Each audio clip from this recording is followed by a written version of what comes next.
The soft hum of espresso machines filled the air, mingling with the faint scent of cinnamon and roasted beans. She sat at their usual corner table, fingers trembling slightly around her latte cup, eyes darting to the door every few seconds.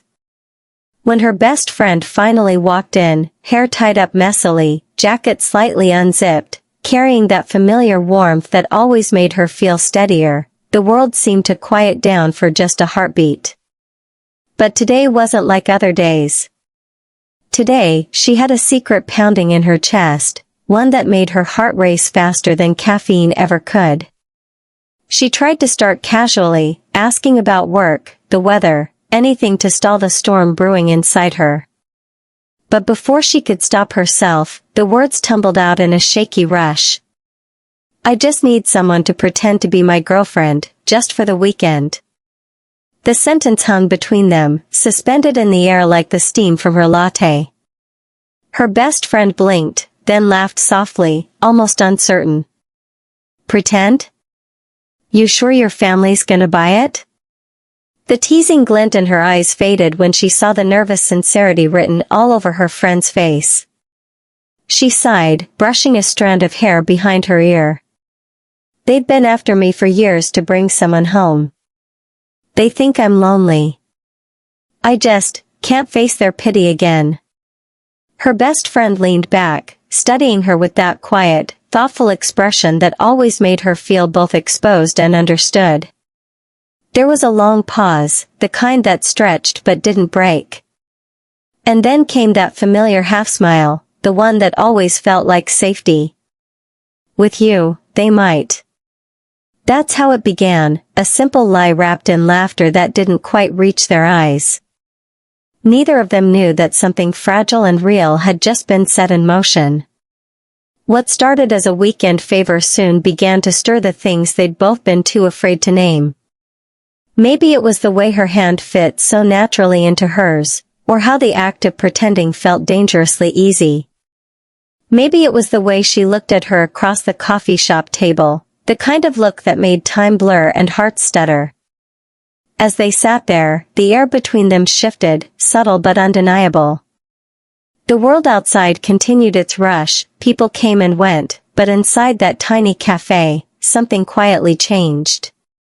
She didn't know it yet, but this was the moment she'd remember long after the weekend ended. The moment before everything got complicated. The moment before laughter turned into longing. She took another sip, her fingers brushing against her friend's across the table, an accidental touch that lingered just a second too long. And in that small, trembling space between truth and make-believe, something inside both of them whispered what neither dared to say out loud. Maybe this lie was the truest thing they'd ever felt. The countryside stretched out before them, bathed in the warm glow of twilight. The air smelled like rain and roses, and the sky hung low with the kind of softness that makes you feel things you shouldn't. They had talked the entire ride here, nervously rehearsing their story, how they met, how long they'd been together, and the little quirks that made them real. It was supposed to be easy, pretend smiles, hand-holding, laughter on cue. Just one weekend of make-believe. But the moment they stepped out of the car, the world seemed to shift. The house, her parents' home, stood like a memory dressed in fairy lights. Laughter spilled out from the porch where family gathered, and the air buzzed with warmth. It was too beautiful, too sincere for something so fake. Her mother spotted them first. There they are, she cried, rushing forward with open arms. Before either of them could react, she pulled them into a hug, both of them, together, her joy so genuine it almost hurt. My perfect couple, she whispered, and they froze. Perfect. The word hung between them, heavy and trembling. For a second, they forgot to breathe. Their palms pressed tighter together, a spark humming through the skin, something real in the middle of all the pretending. They exchanged a nervous glance, a silent question, "Do you feel this too?" Inside, the house was alive with chatter, the scent of freshly baked bread and flowers filling every corner. Her father cracked a joke from across the room, and everyone laughed. They smiled, said their lines, and played their parts. But with each touch, a brush of fingers while passing plates, a shared look across the table, the line between acting and feeling blurred. It wasn't supposed to feel like this. Her laugh, the way her eyes softened when she said her name, the way she reached for her hand instinctively, it all began to feel dangerously real.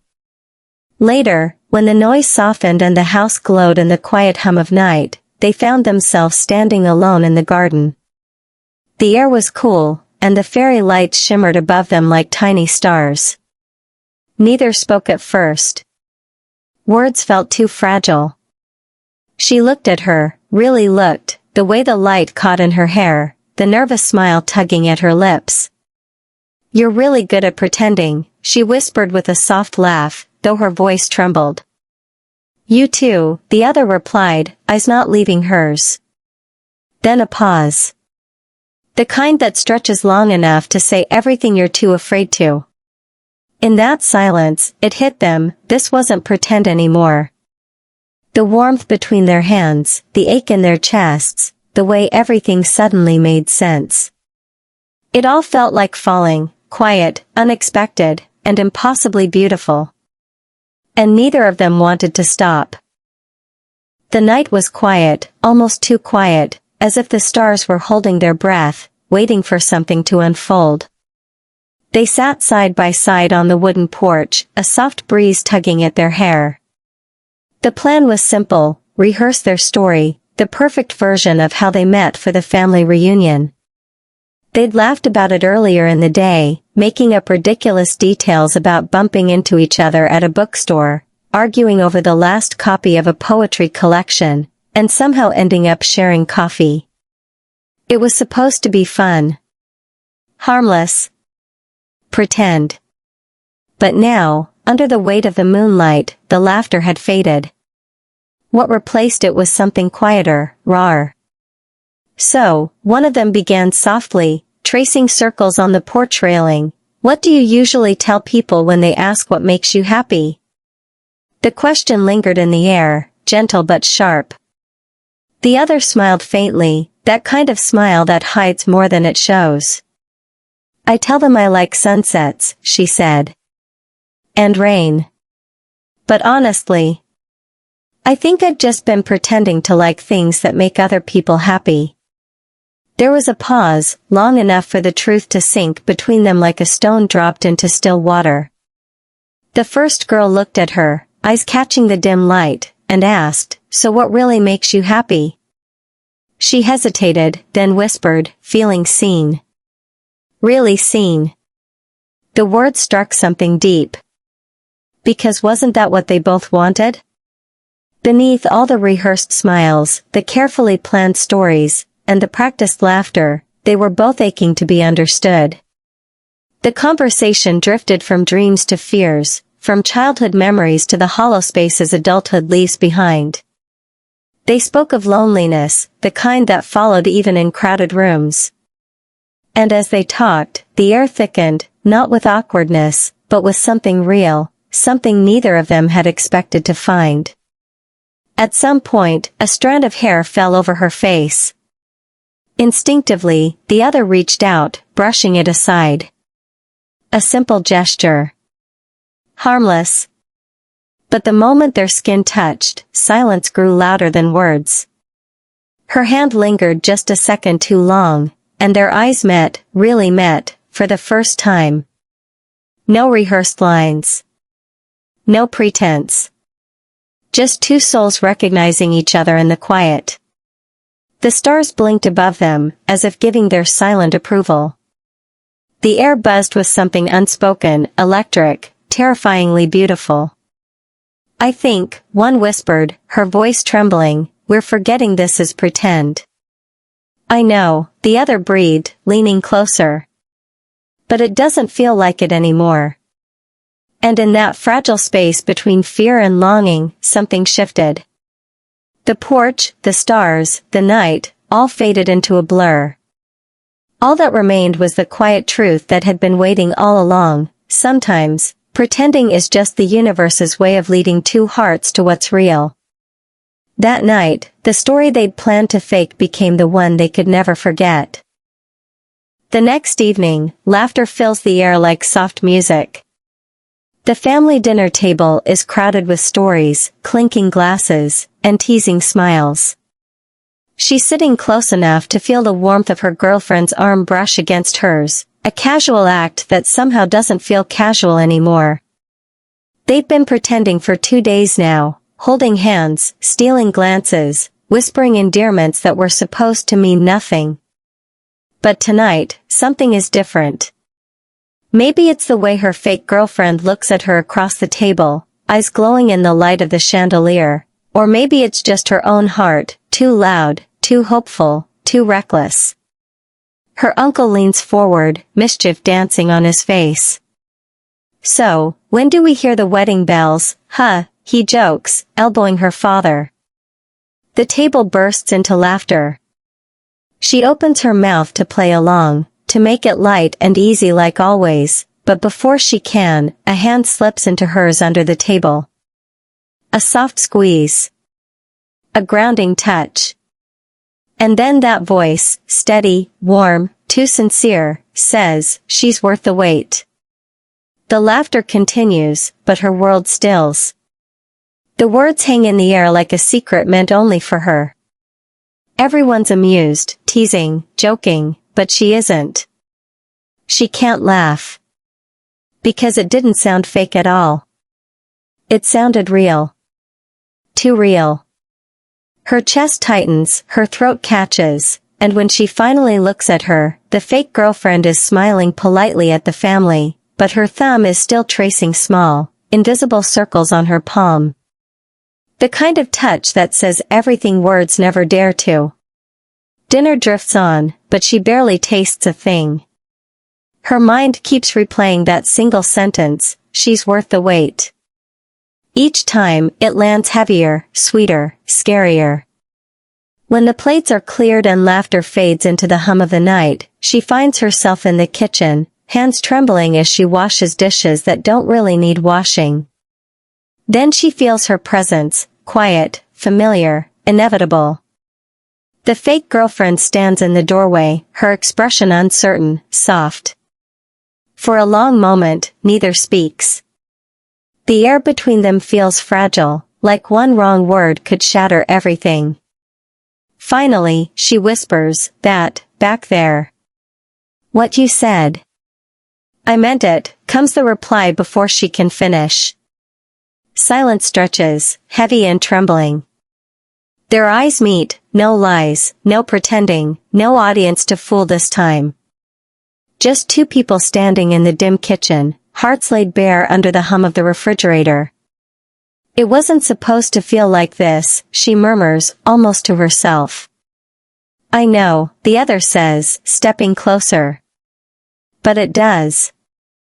And that's all it takes, the truth spilling quietly, softly, like a secret slipping free. The world outside still believes they're pretending. But in that quiet kitchen, under the flicker of half-light, the lie finally becomes something achingly real. Neither of them knows what happens next, only that this, whatever it is, feels like the start of something they can no longer hide. The hotel lobby was almost empty now, just the faint hum of the air conditioner and the soft drag of luggage wheels across the marble floor. Their reunion was over, at least, that's what it was supposed to be. A weekend of laughter, old friends, and a pretend love story spun out of convenience. But now, standing by the doorway with her heart trembling in her chest, Zara wondered when pretend had started to feel like the truth. Aisha stood a few steps away, eyes lowered, fingers clutching the handle of her suitcase as if it could anchor her to reality. They had agreed on the plan weeks ago. Zara would bring her girlfriend to the reunion to stop the questions, to quiet the whispers about why she was still alone. Aisha had laughed when she said yes, "Sure, I'll be your fake girlfriend." What's the worst that could happen? Neither of them had imagined this, the ache that now sat heavy in the air, the unsaid words hovering like ghosts between them. It was supposed to be pretend, Zara whispered, her voice barely carrying over the space that separated them. Aisha's lips curved into a soft, sad smile. Yeah, she breathed, but it stopped feeling like it. Silence followed, gentle, suffocating, alive. Zara's heart raced as she looked at her, really looked at her. The way Aisha's eyes shimmered like they were holding back something fragile. The way she exhaled slowly, as if every breath was a goodbye she wasn't ready to give.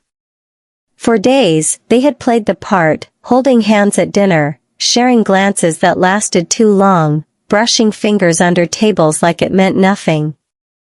But somewhere in the pretending, something had shifted. Something real had taken root. Zara took a step closer. Her hands trembled, her throat tight with words she didn't know how to say. I don't want this to end, she finally admitted. Not the pretending. Not the way you make me feel like I'm home. Aisha's suitcase slipped from her hand, landing with a quiet thud. Her eyes softened, breaking open the last bit of distance between them. Then don't let it end, she whispered. And just like that, the goodbye that had been rehearsed in their minds fell apart. Zara reached out, brushing a stray strand of hair from Aisha's face, her fingers lingering longer than they should. The world outside the lobby didn't matter, the flights, the plans, the reasons to walk away. All that mattered was this moment, fragile and infinite. When their lips met, it wasn't dramatic or planned. It was a quiet surrender, a confession written in touch instead of words. It was a kiss that felt like coming home after a long, lonely journey. The luggage could wait. The goodbye could wait. Because some stories aren't meant to end with walking away, they begin with staying. And this time, neither of them wanted to leave.